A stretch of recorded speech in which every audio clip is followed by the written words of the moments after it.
Well, that conversation that continued in Ferguson, Missouri on race and the fragile relationship between police and African Americans, well, it got a real-world example of racial profiling in California this past week. African American producer and marketing executive Charles Belk was in Beverly Hills for pre-Emmy Award events.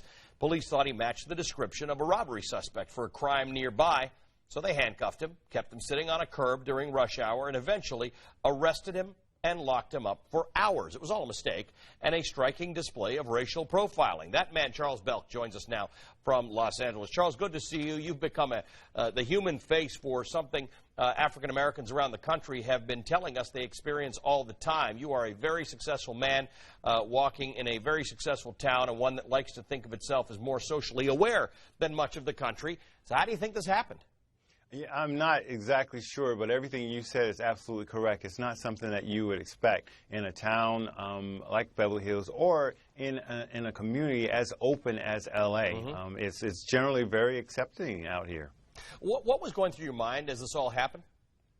What was going on? Why was I being? What was going on? Why was I being kind of detained? And more importantly, make sure that I stayed calm and cooperated, because I did not want to end up like a number of the fatalities and statistics that we've been seeing images of on TV. Right. At that point, once you've realized something has gone wrong, you have to start thinking ahead to say what else can go wrong. Absolutely. My whole goal, once I got over the fact that he really meant that he wanted my ID from me and he wanted me to sit on that curb, my goal was to sit there and completely cooperate. That's going to be hard. I mean, you're a successful guy in life. Probably instinct would say to argue with him or tell him you got the wrong guy, or sort of fight for your rights at that point, and you realize, well, maybe I better make a different decision. I would have to agree with you. That would definitely have been my initial instinct. But I really looked at it. I'd say, I know where I was coming from, and I'm sure this is just going to be a minor inconvenience, and we'll get this all over with. All right, Tuesday on The Daily Show, Jon Stewart used a recent example of profiling that his own producer and correspondent encountered in New York City. Listen to this. The producer, white, dressed in what could only be described as homeless elf attire, and a pretty strong 5 o'clock from the previous week's shadow, strode confidently into the building, preceding our humble correspondent, a gentleman of color, dressed resplendently in a tailored suit.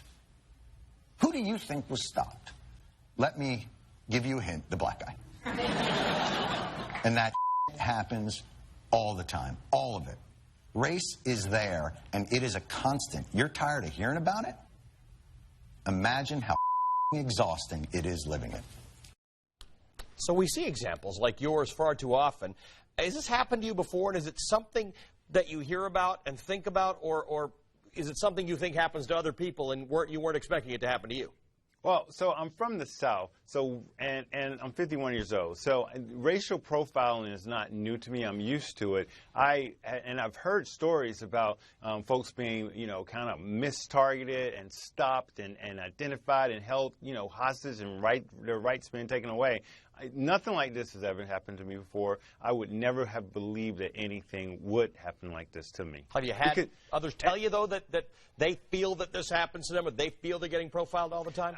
Absolutely. I mean, I get profiled from the standpoint of if I am driving and, say, I look over and there's a police car, I feel that they're riding behind me, running my license tags. And you hear that story from a lot of folks. So, yes, I did know that it happened. I didn't know the extent that it happened until it happened to me. Now, the Beverly Hills Police Department issued a statement saying that they deeply regret the inconvenience to you, but that, quote, based on witness accounts and his location close to the bank, officers properly detained and arrested him based on the totality of the circumstances known at the time. Now, since then, they've announced an internal review of its policy and procedures.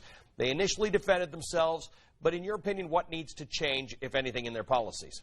Well, when you look at it, if they had a process that would allow me to be stopped or handcuffed, set up on a curb for 45 minutes to an hour, identified by somebody riding by in a car with my head down and partially blocked by a police motorcycle, my rights not being read to me not being allowed to make a phone call, and not being able to speak to my attorney. If that's their process, that process is blatantly broken.